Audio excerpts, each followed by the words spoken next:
Wonderful. Okay.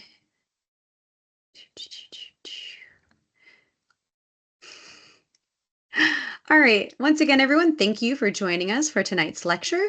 As a friendly reminder, this lecture will be recorded. If you do not wish to appear on the recording, please keep your camera off. And to reduce feedback, everyone was muted upon entrance. If you have questions during the presentation, please utilize the chat feature and I will read them out when appropriate. But please know there will be time for Q&A at the end of the lecture. And with that, I will pass it along to you, Katie. Awesome. Can you hear me? All good. Okay. Well, hello, everyone. I'm so glad to be with you tonight to discuss natural burial and environmental resilience. Thanks for making the time on a Monday night to talk about death and nature. I'm just gonna share my screen really quick and get this started. So, Katie, is that all good? I can no longer see you, so you might have to let me know. Looks great. Okay. All right, great. Well, like Katie said, I am another Katie. My name's Katie Mangum. I am the operations coordinator and sanctuary steward at Bluestem Conservation Cemetery in Cedar Grove. It is one of my favorite parts of my work to get to share about natural burial, not just about Bluestem, which is a place I've totally fallen in love with and welcome you to come visit anytime, but about natural burial generally. I have a background in environmental earth science. I never really expected that I would work in an industry or a part of, a sector that is focused on end of life care and death care. But as you all know, as environmentalists, death is this really integral, inextricable kind of part of life and the cycles and ecosystems in which we all live. And so kind of unexpectedly, but also very, I guess, logically, burial and kind of end of life care coincides really in really important ways with environmental work, care of land, and building of climate resilience and environmental resilience in our communities. So that's kind of what we're going to talk about tonight. I will share a little bit about Bluestem and because that's where my experiences have come from. So Bluestem is a conservation cemetery and nature preserve. So it's 87 acres in Cedar Grove. It's open dawn to dusk to the public. So it's an eBird hotspot.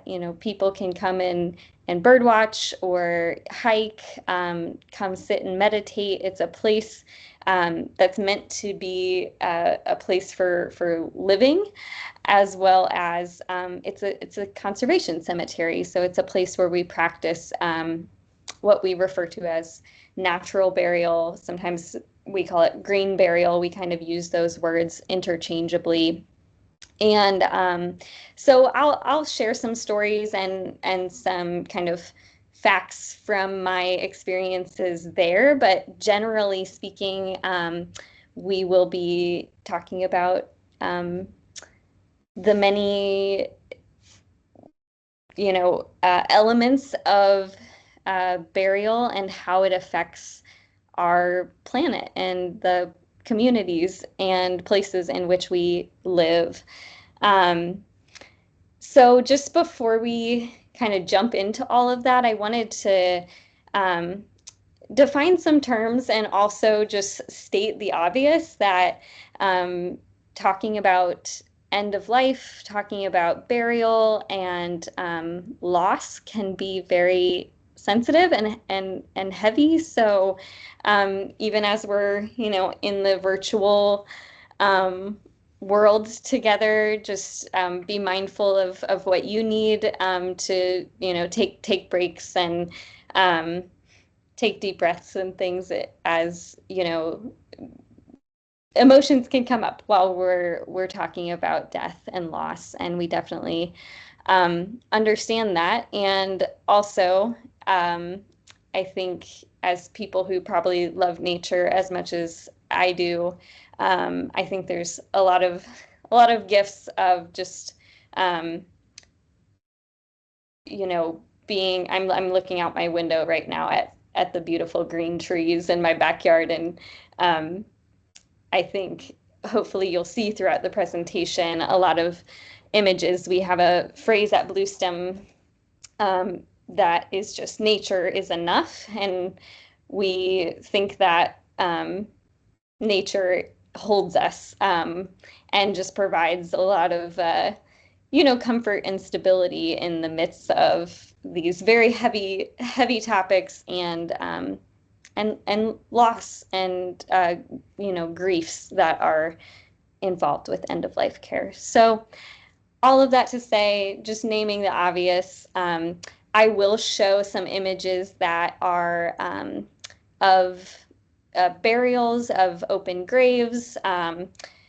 Certainly nothing, you know, gory or anything like that, but shrouded bodies. There's a few images of caskets and things like that. So just so you know, that's coming.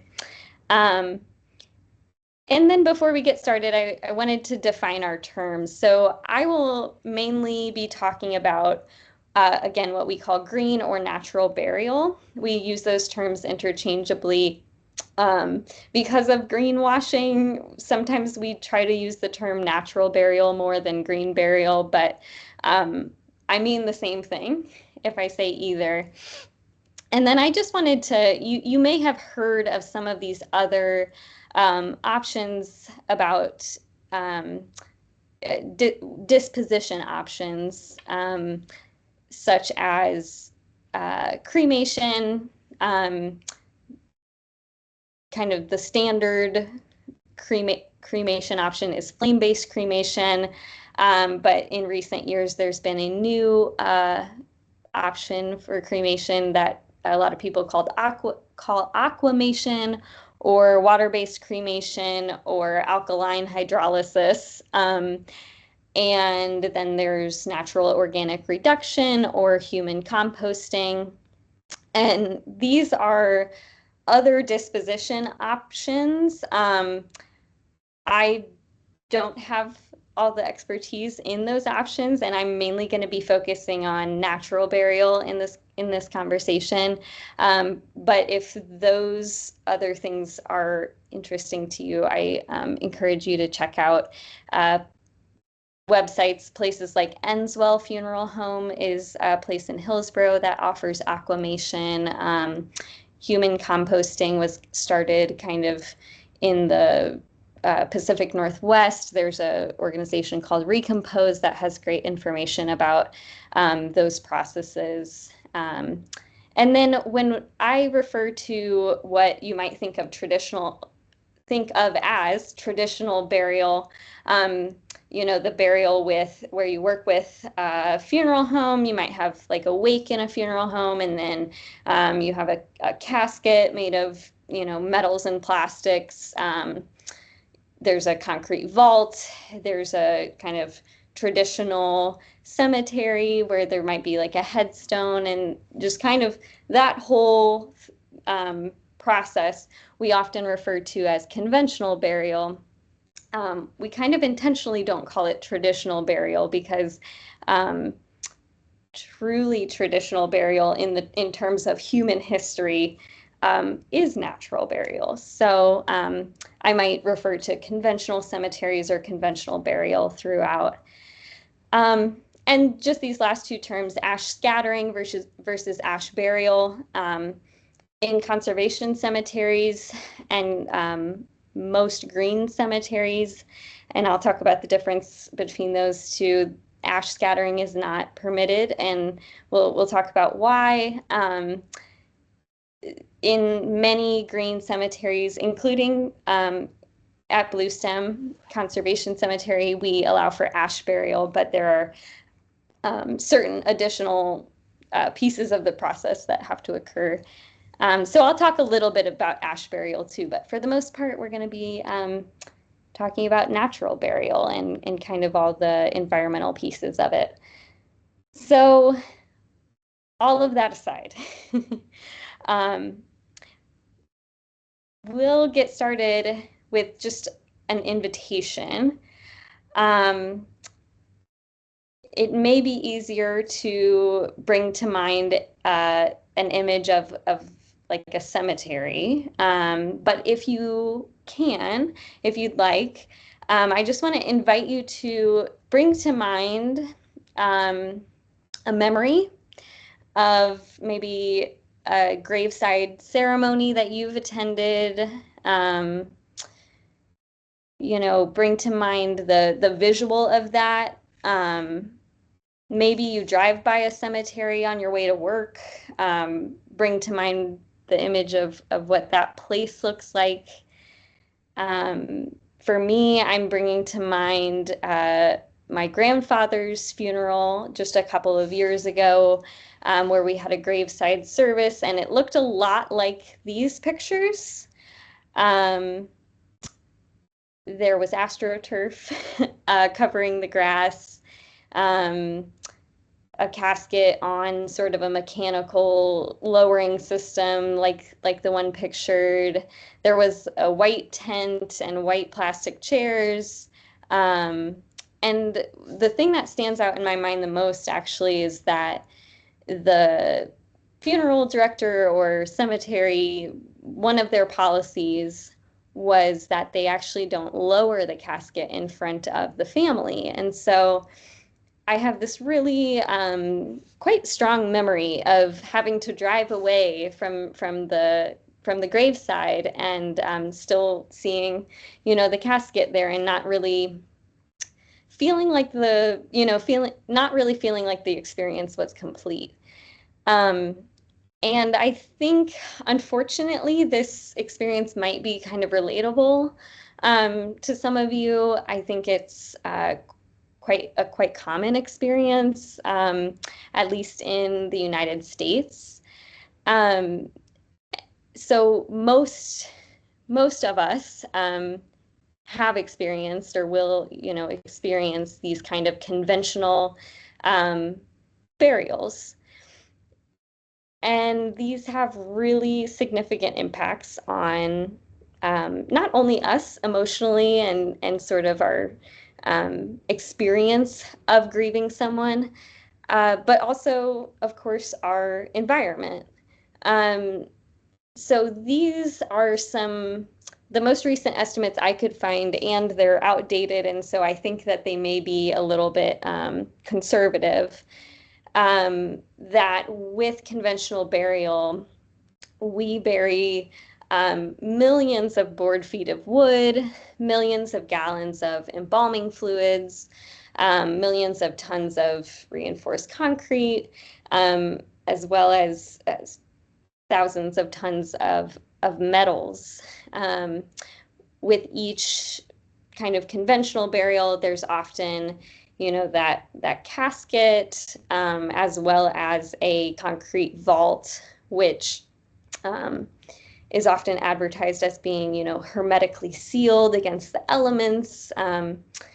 There's kind of a idea that we might be able to defy the laws of nature and decomposition by having these processes of embalming and you know, sealing caskets and sealing vaults.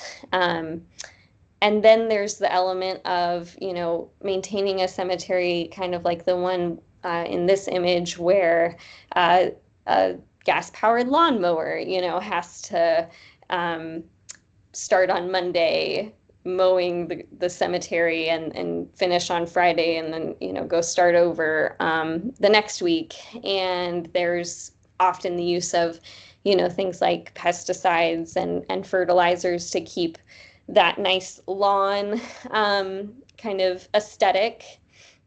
And in most conventional cemeteries, there's a quite high burial density.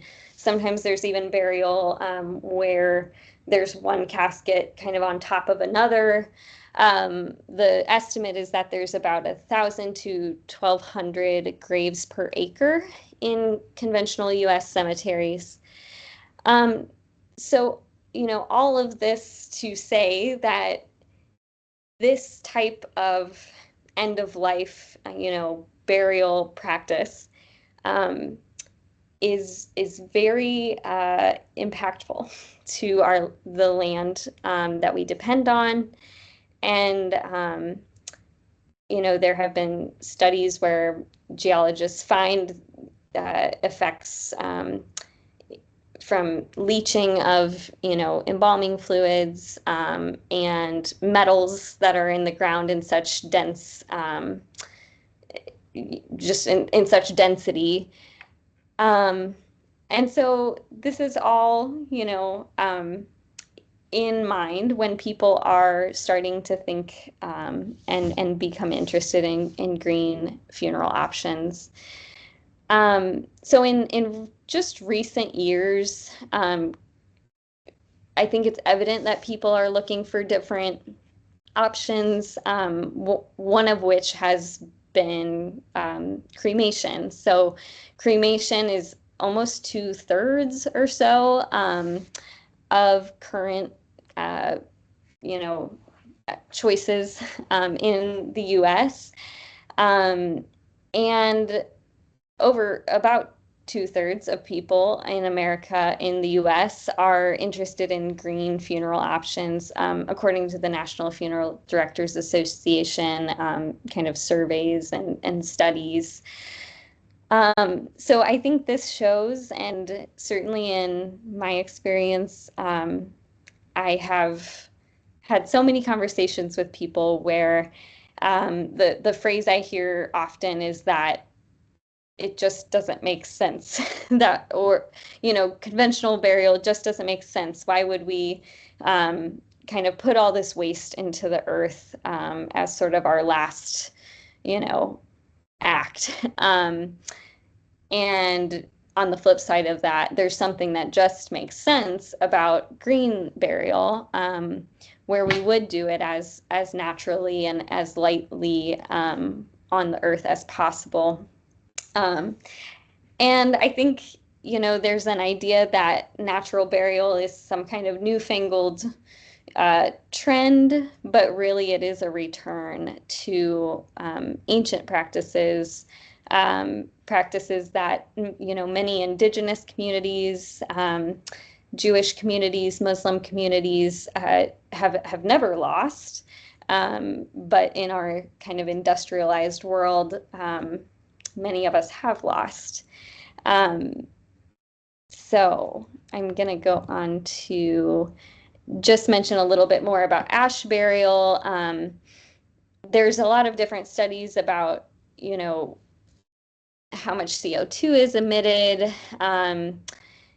due to ash burial. The technology is definitely getting better with cremation, but this study recently estimated about 360,000 metric tons of carbon dioxide is emitted from flame-based cremation annually in the US. And, resultant from cremation is ashes or cremains, which themselves have a very high pH, and so they upset the soil health if they're just simply scattered. Scattering at least, reduces the sort of density of ashes, but we'll talk a little bit about how we mitigate for that in green burial. So as I said, natural burial is truly a return to ancient practices, truly natural practices, as people are looking to avoid all those impacts of conventional burial. Natural burial does just kind of make sense in a lot of ways. And it's sort of simple to describe because it is what it sounds like. There's no embalming involved. There's no plastics or metals. There's no synthetic materials that are buried with the body. In green cemeteries and certainly in conservation cemeteries like Bluestem, there's no fertilizers or harmful pesticides that are used. All the materials that are put into the grave or on top of the grave are biodegradable. And we actually bury at about a depth of 3 to 4 feet because this is where the natural, processes of bacteria and fungi are all taking place under the surface. So that is where decomposition will occur. And so natural burial truly works with nature instead of against it, like those sealed, vaults really starkly, image for us.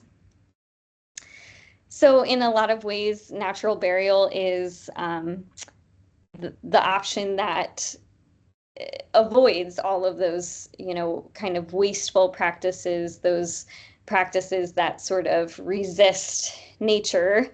Natural burial kind of leans into nature and the simplicity, the beauty, the gentleness of nature. So I'll just go through like a few images of some natural burial sites. These are taken from Bluestem. On the right is a natural burial grave. It's a simple grave. At the bottom of the grave are just some often like cedar boughs or just a little bit of organic material, and often small branches that allow for a little bit of air to be incorporated into the grave to, encourage all those biotic processes and decomposition. On the left is a picture of a ash burial grave, which is much smaller. I'll come back to talk a little bit more about ash burial at Bluestem in a bit. These are graves after they have been closed. So a natural burial grave looks a little bit like a small mound. At Bluestem, we have a practice of putting pine straw on top of sort of the raw dirt. In the fields, we put wildflower seeds and native grass seeds on the closed grave, and so that pine straw kind of helps protect those seeds and reduce erosion. These are some images of what burial containers can look like with natural burial. So on the left, you see a really quite beautiful shroud. There's a simple shroud that I believe this one is linen. There's some kind of biodegradable material that just kind of swaddles the body. And then there's, again, a biodegradable cotton material that this family had. It was one of their tablecloths. So a really, sentimental item that this person had served a lot of family meals on. And so there's that personal, very intimate piece that can be incorporated with natural burial. On the right, there's just a simple box. My grandfather, who was a farmer, always says, bury me in a pine box, keep it simple, don't make a fuss. So in a way, that is what green burial is, very simple. With shrouds, sometimes we use what we call burial trays, which is what you see on the left. Um, Again, all natural materials that are biodegradable. And on the right is sort of a woven casket. So these are just some images of what natural burial looks like and feels like. There's truly a way in which saying goodbye to our loved ones in these settings and in this way is really, truly returning them to the earth, to these beautiful fields or woodland areas. And another, very key part of natural burial is the participation. So couldn't be more different than having to, drive away from a casket on sort of a mechanical lowering system at Bluestem and at most green burial cemeteries. Families are invited to participate. So families and friends of the loved one are the ones who are invited to lower their loved one into the grave, place flowers into the grave, place, paper, so anything biodegradable, little notes. They can design a service of their choice, gather together in nature and truly be listening to, all the comforting sounds of the birds and the wind, the pollinators buzzing through the fields around them. Yeah, being the ones to lower a loved one into the grave is a really powerful and intimate experience. And we've seen it just time and time again, the experience of, walking even a little bit of a distance to a grave site, lifting a loved one, lowering a loved one. Here, a family has a mariachi band to honor their person. Holding a service under the blue sky. And then participating in the closing of the grave. So, actually shoveling dirt and doing something that feels hard physically while you're doing something that is kind of, emotionally hard. It's kind of hard to put into words how powerful we've really seen that process be for people. And then, at the end of the day, there is this green cemetery that families and friends have to return to.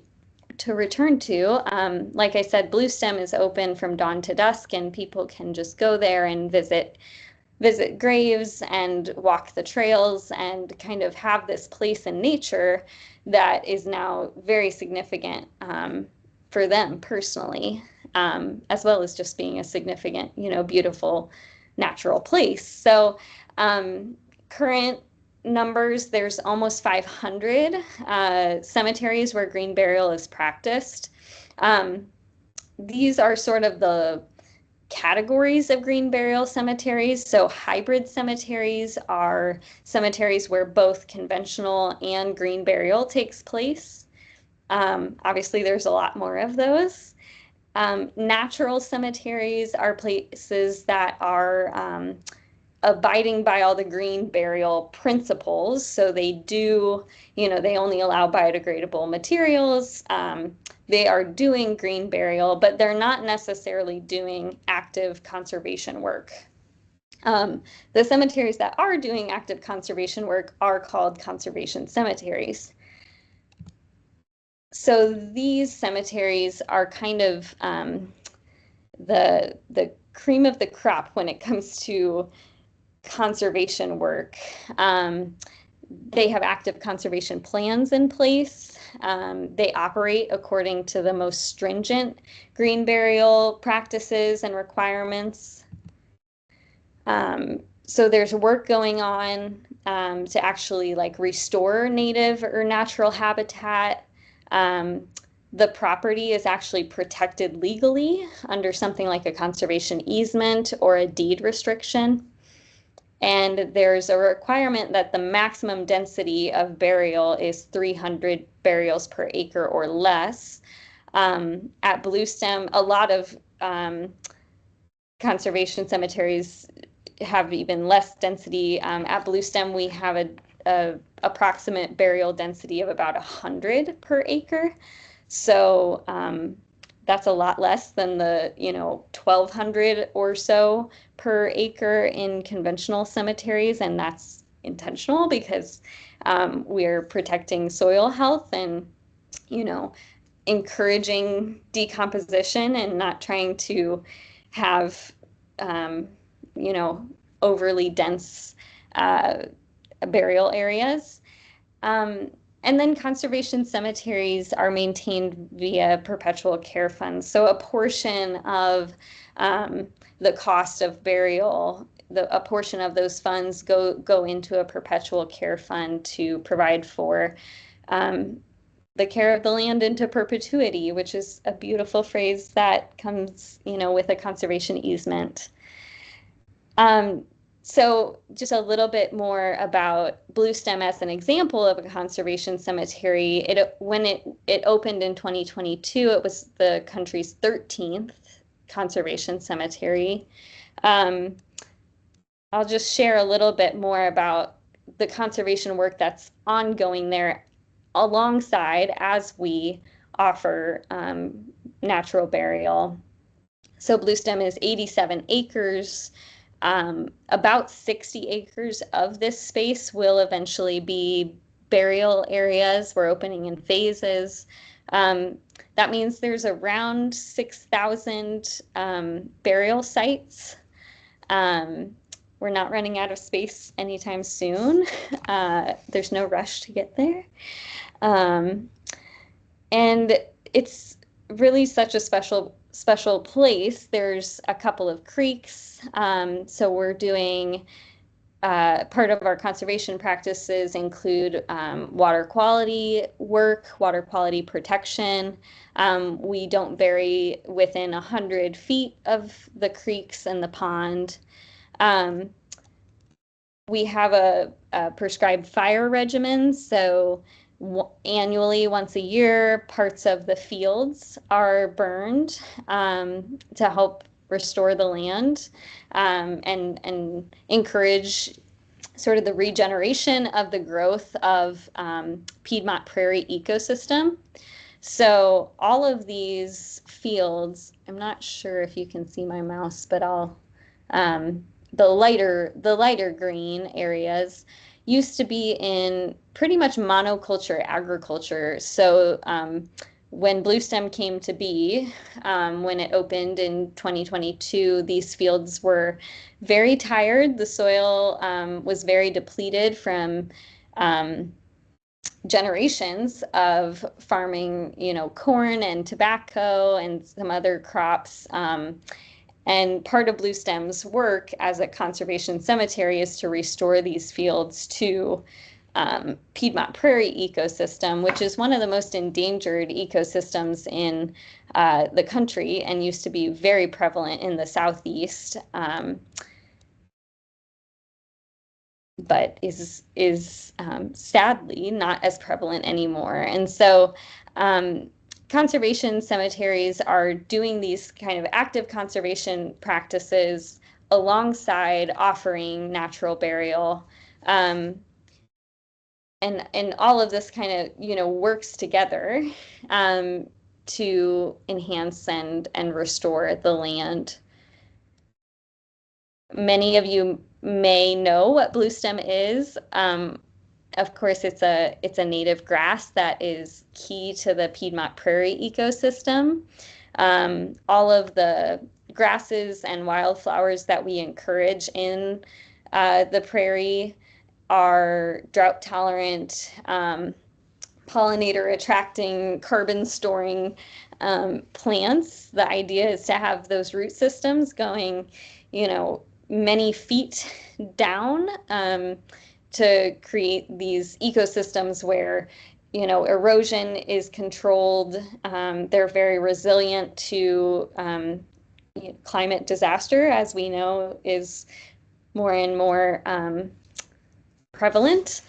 And, they're plants that encourage the health of the rest of the ecosystem, attracting pollinators and, keeping all our birds happy and our e-birders happy.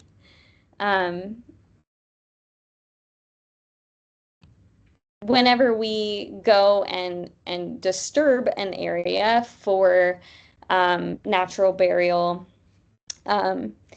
in some ways, that is a moment where invasive species can come in, but in other ways, it's also moments where we can introduce, the native seeds and things like that, and then with burial, we try to leave as minimal of a mark as possible. So graves are marked. They're very meticulously mapped and recorded. But the sort of aesthetic are these really natural flagstones and very small metal markers. Nothing like a big headstone or a big, angel statue or something like that you might see in a conventional cemetery. And I mentioned that we do allow for ash burial. Many conservation cemeteries do, and how we kind of address the fact that ashes are very basic and would otherwise really upset the soil health is we amend them. So we add a little bit of soil material that it really looks like potting soil, and it's specifically, it looks like dark potting soil. It's specifically formulated to balance the pH of the ashes and, make it so that growth and regeneration is going to occur in those places, which is obviously very important in a conservation cemetery. So if you want to learn more about conservation burial specifically, the Conservation Burial Alliance is a wonderful resource for that. This is just a shot of their webpage. So I'm going to do this last part quickly, but it's also the most important part, I think, at least to me. And that is that these places where people are invited to come and, say final farewells to their loved ones in ways that respect the earth and care for the earth, are also becoming places that are truly community hubs. So at Bluestem, we have almost 200 volunteers who come and take care of the land. They do the conservation work of removing invasive species. We planted nearly 1,000 native trees this year to help return the woodland areas to a oak hickory ecosystem. We're constantly removing, tree of heaven and invasives like that. The volunteers are building trails where families and friends of loved ones can, come and walk and kind of have that gentle experience in nature. And then our volunteers are also serving on burial crews. So we have 67 volunteers who are trained to actually come and help with the process of natural burial. And time and again, we have this experience of people really communing together and communing with nature, and finding a lot of meaning in that, finding what they need to find in that. We don't prescribe what that is, but quite often people come to Bluestem in a place of grief and have opportunities to sort of process that and be with nature and care for nature, and remember their loved ones, and maybe meet a new friend who is on a burial crew and is a stranger but is there for them on a day of an otherwise really horrible day. And all of this contributes to a kind of difficult to describe social health that researchers have shown time and time again is very important for climate resilience. Studies show that social cohesion and feeling connected to place, to neighbors,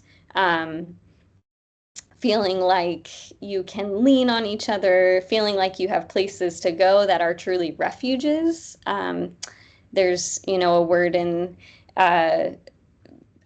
the biological word or ecological word of refugia that describes a place that kind of withstands tragedy and loss and, climate disaster.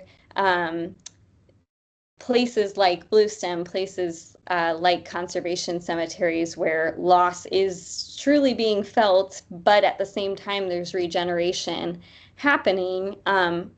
These places are meant to be places of refugia, and I can say in the nearly 3 years that Bluestem has been operating, we've seen it be a place that is serving as that, and is serving as a place of healing and reverence and resilience for people. It's also an ideal place to come for environmental education and citizen science projects. So if that's something that interests you, please get in touch with us. We've worked with the North Carolina Master Naturalists to study invasive species and native species, and help make our kind of restoration plans. I mentioned earlier that we're an e-birding hotspot, and the other day I was standing at the gate welcoming people for a burial, and someone showed up, and I asked him, "Are you here for the burial?" And he said, "No, there's a kind of rare warbler or something that he saw pop up on the eBird app," and so he was there to come and spot it. We also have someone who comes and studies all the butterflies that are just flocking to Bluestem as the kind of native fields, native prairies come back into being, and then just so many more things. So if citizen science and environmental projects are something that interests you, please be in touch with us. Here's some more of our volunteers. Like I said, we are finding that this place and kind of a common care for the land is really generating a lot of hope and a lot of peace for people who are generally, people who are experiencing their own kind of personal griefs, as well as people who are fearful and experiencing climate grief. Bluestem is meant to be a place where all of that can be held in nature. So I'll just kind of go through a couple more images of what Bluestem looks like, what a conservation cemetery looks like, which feels a lot different than that kind of initial image of the AstroTurf and the, rows of monuments. It's sort of a practice in a place that, as a lot of people say, just makes a lot of sense and is truly a last act that honors the places that we love so much and we want to protect. So if you're interested in learning more, please come visit Bluestem. Go visit another green burial site. The Green Burial Council is a great website where you can find a map of all those different kinds of cemeteries we talked about, hybrid, natural, and conservation. Also really encourage you, if as you're walking through times where you're making end of life decisions, to advocate for green burial options. It truly comes down to people demanding this, that it will, continue to grow. Again, explore online. The Bluestem website is I hope, a good resource. The Conservation Burial Alliance and the Green Burial Council have some wonderful resources. And hopefully you found this conversation not too difficult, and maybe you'll start some conversations with family and friends about these things as well. So again, the invitation to Bluestem is always there, dawn to dusk. You can go anytime. If you heard nothing else, you have a new place to go hike and explore. And yeah, if you'd like to contact me, my email is there, and I think Katie could share it afterwards too. So I will stop. I went too long, and I would love to hear your questions. Yeah, I would definitely be happy to share that email. Thank you so much for this presentation. This was really illuminating and incredibly informative. Uh, if anyone has questions, please drop them in the chat. I will read them out as you guys put them in so that Katie can answer them. While you guys are getting those together, I had a question. You were talking about how the soil at this site was really tired. From but now it looks beautiful, right? You've restored this Piedmont prairie out there. Can you talk a little bit more about how you naturalized the farmland? Yes, that's a great question. In the first year, we seeded the fields with a few hundred pounds of native seed, both wildflowers and native grasses, bluestem being one of the primary native grasses. Some of the fields have taken to that more than others, and so we're always learning about, you know, um, what we need to plant more of, or uh, invasives that we need to remove. We're always removing things like horseweed and pokeweed out there. Pokeweed And is an invasive? I think it is. That's a great question. I Is thought it? pokeweed was a native. Is it? It could I guess it be. depends where you But are. we had we had an abundance of it in one of our fields, and so we have removed some of it. So maybe, it's always that question of like, Huh, what is native, what is invasive? Do we call things invasive just because they're like a little bit fast growing and aggressive, or are right. they truly bad and all of that stuff? So, So it can be, it is really aggressive, but it is a native plant. Um, okay. but yeah, it is, but people can consider it invasive because it will take over.